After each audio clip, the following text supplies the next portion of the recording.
ॐ कौसल्या सुप्रजा रामपूर्वा सन्ध्या प्रवर्तते। उत्तिष्ठ नरशार्दूला कर्तव्यं दैवमान्निकम्। कौसल्या सुप्रजा रामपूर्वा सन्ध्या प्रवर्तते। उत्तिष्ठ नरशार्दूला कर्तव्यं दैवमान्निकम्। उत्तिष्ठोत्तिष्ठ गोविन्द उत्तिष्ठ गरुडध्वज। उत्तिष्ठ कमलाकान्त त्रैलोक्यं मङ्गलं कुरु। उत्तिष्ठोत्तिष्ठ गोविन्द उत्तिष्ठ गरुडध्वज। उत्तिष्ठ कमलाकान्त त्रैलोक्यं मङ्गलं कुरु। मातः समस्त जगतां मधुकैटभारे। वक्षो विहारिणि मनोहर दिव्यमूर्ते। श्रीस्वामिनि श्रित जनप्रिय धानशीले। श्रीवेङ्कटाचलपते तव सुप्रभातम्। तव सुप्रभातमरविन्दलोचने। भवतु प्रसन्नमुख चन्द्रमण्डले। विधिशङ्करेन्द्र वनिताभिरर्चिते। वृषशैलनाददयिते दयानिते। अत्र्याति सप्तऋषयः समुपस्य सन्ध्याम्। आकाश सिन्धु कमलानि मनोहराणि। आदाय पादयुगमर्चयतुं प्रपन्नाः। शेषाद्रिशेखर विभो तव सुप्रभातम्। पञ्चाननाब्ज भव षण्मुख वासवाद्याः। त्रैविक्रमादिसरितं विभुतास्तु वन्ति। भाषापति पठति वासर शुद्धिमारात्। शेषाद्रिशेखर विभो तव सुप्रभातम्। ईषत् प्रफुल्ल सरसीरुह नारिकेळ पूगद्रुमादि सुमनोहर पालिकानाम्। आवादि मन्दमनिलः सह दिव्यगन्धैः। शेषाद्रिशेखर विभो तव सुप्रभातम्। उन्मील्य नेत्रयुगमुत्तम पञ्जरस्ताः। पात्रावशिष्ट कदली फलपायसानि। भूत्वा सलीलमत केळि सुखा पठन्ति।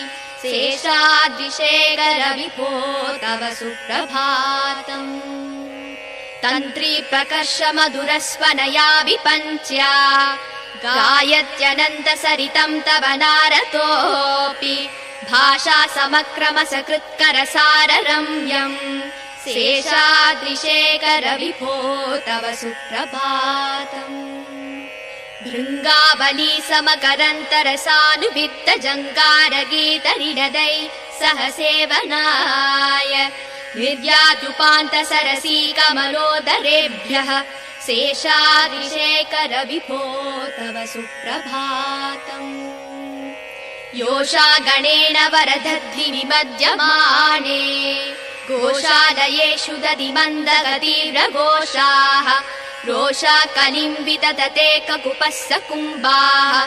शेषाद्रिशेखर विभो तव सुप्रभातम्। पद्मे समित्र सदपत्र गदानि वर्गाः। हर्तुं श्रियं कुवलयस्य निजाङ्गलक्ष्म्या। भेरी निनादमिव बिभ्रति तीव्रनादम्। शेषाद्रिशेखर विभो तव सुप्रभातम्। श्रीमन्नभीष्टवरदाखिल लोकबन्धो। श्री श्रीनिवास जगदेक दयैक सिन्धो। श्रीदेवता गृह भुजाङ्कर दिव्यमूर्ते। श्रीवेङ्कटाचलपते तव सुप्रभातम्। श्रीस्वामि पुष्करिणि काप्लव निर्मलाङ्गा। श्रेयोधिनो हर विरिञ्चि सनन्दनाध्याः। द्वारे वसन्ति वरवेत्र हतोत्तमाङ्गाः। श्रीवेङ्कटाचलपते तव सुप्रभातम्। श्रीशेषशैल गरुडाचल वेङ्कटाद्रि नारायणाद्रि विषवाद्रि विषाद्रि मुख्याम्। आख्यां त्वदीय वसते दनि संवदन्ति। श्रीवेङ्कटाचलपते तव सुप्रभातम्। सेवा परा शिव सुरेश कृशानुधर्म रक्षोऽम्बुनाथ भवमान धनाधिनाथा। भक्ताञ्जलि प्रविलसन् निज शीर्षदेशाः। श्रीवेङ्कटाचलपते तव सुप्रभातम्। दाटीसुदेविहगराज मृगाधिराज नागाधिराज गजराज हयाधिराजाः स्वस्वाधिकारमहिमादिकमर्दयन्ते श्रीवेङ्कटाचलपते तव सुप्रभातम्। सूर्येन्दुभौमबुधवाक्पदी काव्यसौरी स्वर्भानुकेतुद्विषत्परिषत्प्रदानाः वद्वासदासचरमावदिदासदासाः श्रीवेङ्कटाचलपते तव सुप्रभातम्।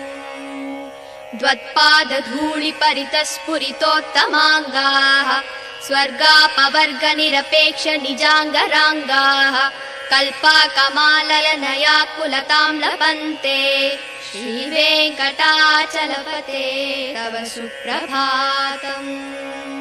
त्वद्गोपुराकृशिखराणि निरीक्षमाणाः स्वर्गापवर्गपदवीं परमां श्रयन्तः मर्त्या मनुष्यभुवने मदिमाश्रयन्ते श्रीवेङ्कटाचलपते तव सुप्रभातम्।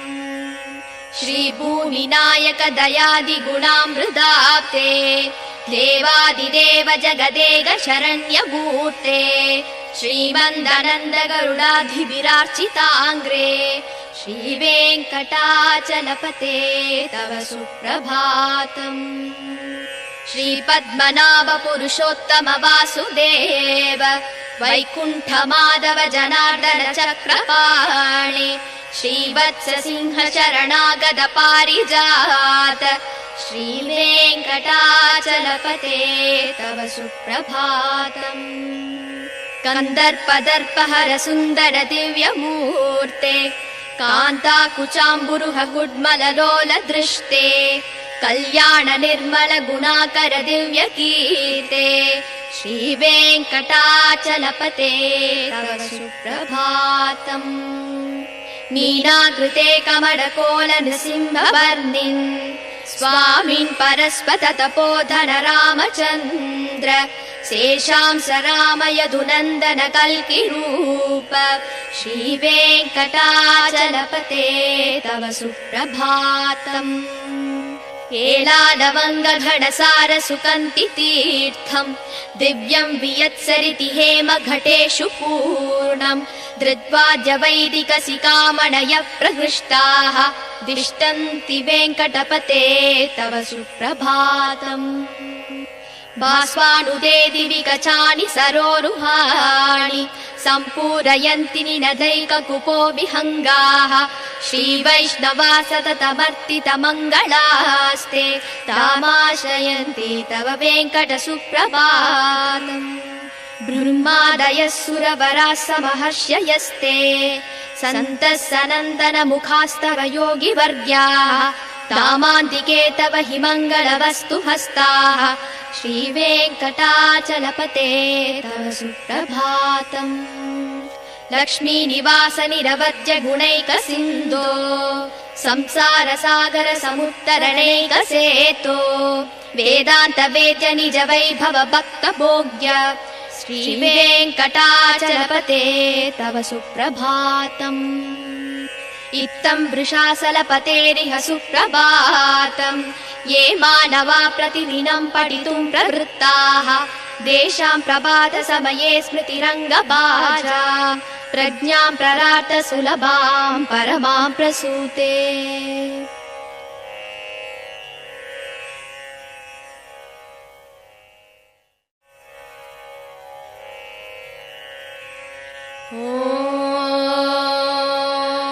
கோசலையின் புதல்வா ஸ்ரீராமா காலை புலரத் தொடங்குதே கண்மலர்வாய் பரந்தாமனே உன்னாலே செயல் யாவும் நடக்கும்.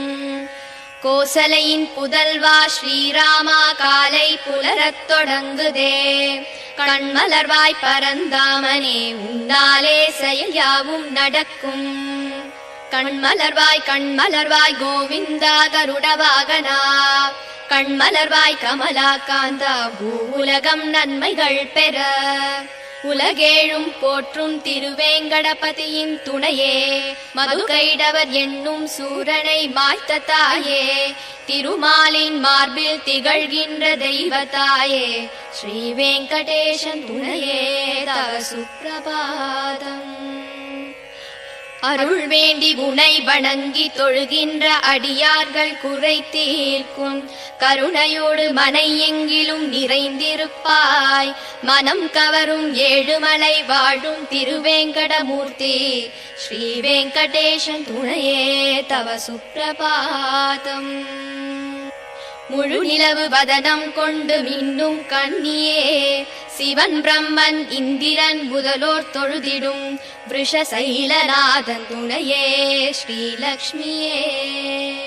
அத்ரி முதலான சப்தரிஷிகளும் உடல் நனைந்து அழகான மலர் தாமரை தனை கொய்து வந்து உன் பாத கமல பூஜை தனை செய்து நின்றார்.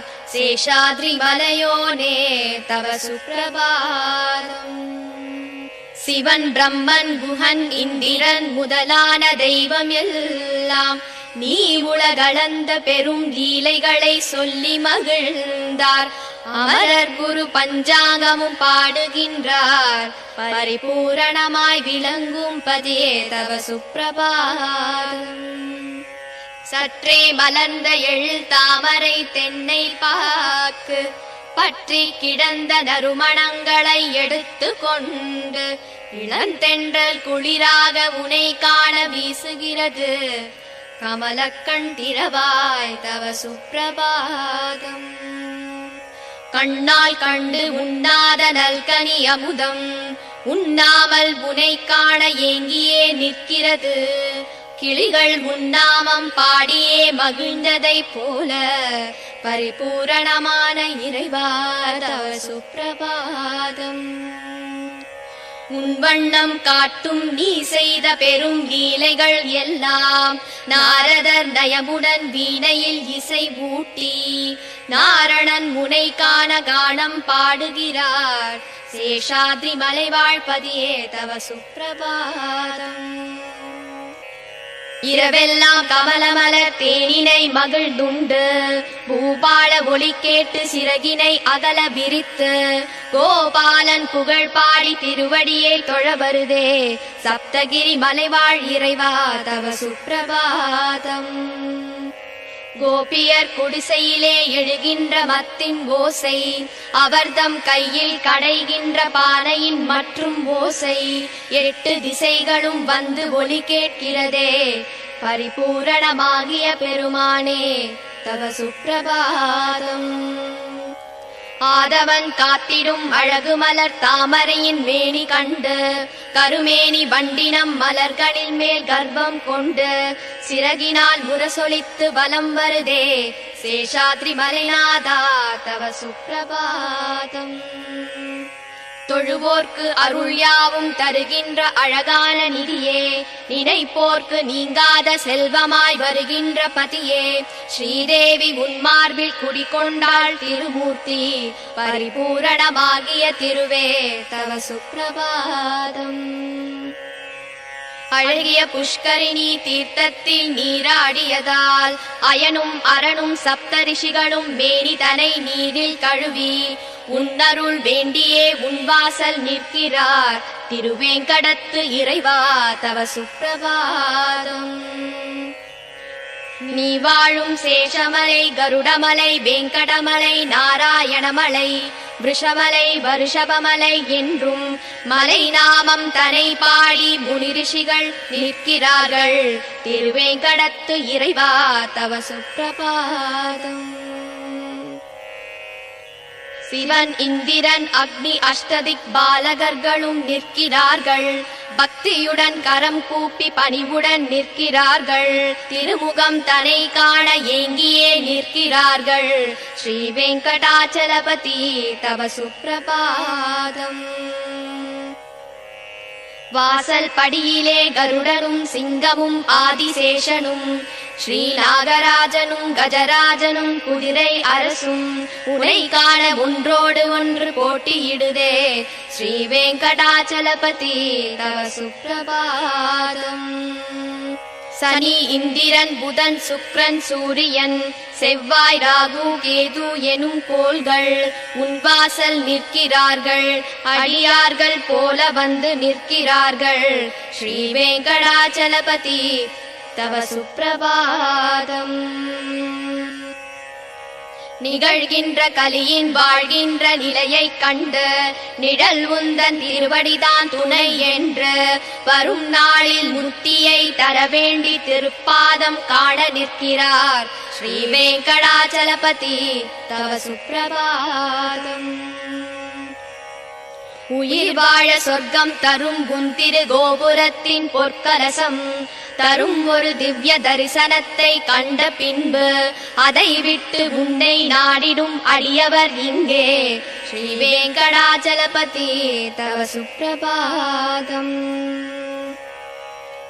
திருமகளும் நிலமகளும் போற்றுகின்ற அமுதக் கடலே முனிகளும் ரிஷிகளும் ஒன்று சேர புகழ் தருவாய் சேஷனும் கருடனும் வணங்குகின்ற திருவடி உடையோனே ஸ்ரீ வெங்கடாச்சலபதி தவ சுப்ரபாதம்.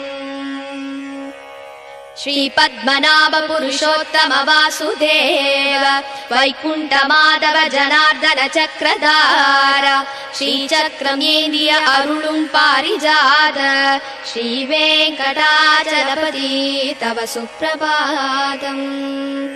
மன்மதனின் அழகினை தினம் வென்றிடும் அழகு கொண்டாய் திருமகளும் ஆசை கொள்ளும் கண்கள் கொண்டாய் மங்களம் பொழியும் குணங்களை கொண்டு நின்றாய் ஸ்ரீ வெங்கடாச்சலபதி தவ சுப்ரபாதம்.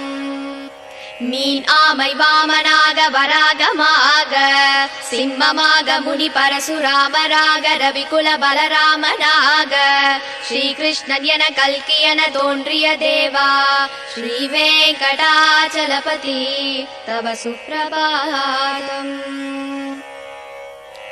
ஏலம் லவங்கம் கரும் பச்சை கற்பூரம் சேர்த்து தீர்த்தம் நிரம்பிய ஒளி பொற்குடம் தலையில் தாங்கி அந்தனர் யாவரும் உன் முன்னே நிற்கிறார்கள் ஸ்ரீ வெங்கடாச்சலபதி தவ சுப்ரபாதம். ஒளி தோன்றி புவியாவும் கமலமலர் தான் விரியும் ஒளி கண்டு குயில் யாவும் சுதியோடு குரல் பாட அடியார்கள் மங்களம் வேண்டி உன் கோவிலில் நிற்கிறார்கள் ஸ்ரீ வெங்கடாச்சலபதி தவ சுப்ரபாதம். சதுர்வேதனோடு பல தேவர்கள் முனி கலந்தார் முதலான தபயோகி தேவர்கள் உன் வாசல் நின்றார் மங்கள வஸ்துக்களை கையில் ஏந்தி நின்றார் ஸ்ரீ வெங்கடாச்சலபதி தவ சுப்ரபாதம். ஸ்ரீலக்ஷ்மி புரைகின்ற குற்றமற்ற குணனே பிறவிக் கடனை தீர்த்திட அருளும் அன்னையே வேதாந்தம் என்றும் நிஜம் வாழ உதவும் இறையே ஸ்ரீ வெங்கடாச்சலபதி தவ சுப்ரபாதம். திருமலை நாதனின் திருப்பள்ளி எழுச்சிதனை அதிகாலை வேளையிலே பாராயணம் செய்பவர்க்கு அகலும் துன்பம் யாவும் ஏழ்பிறப்பும் நல் அடியார்கள் வாழ்த்தும் வரவும் வந்து சேருமே.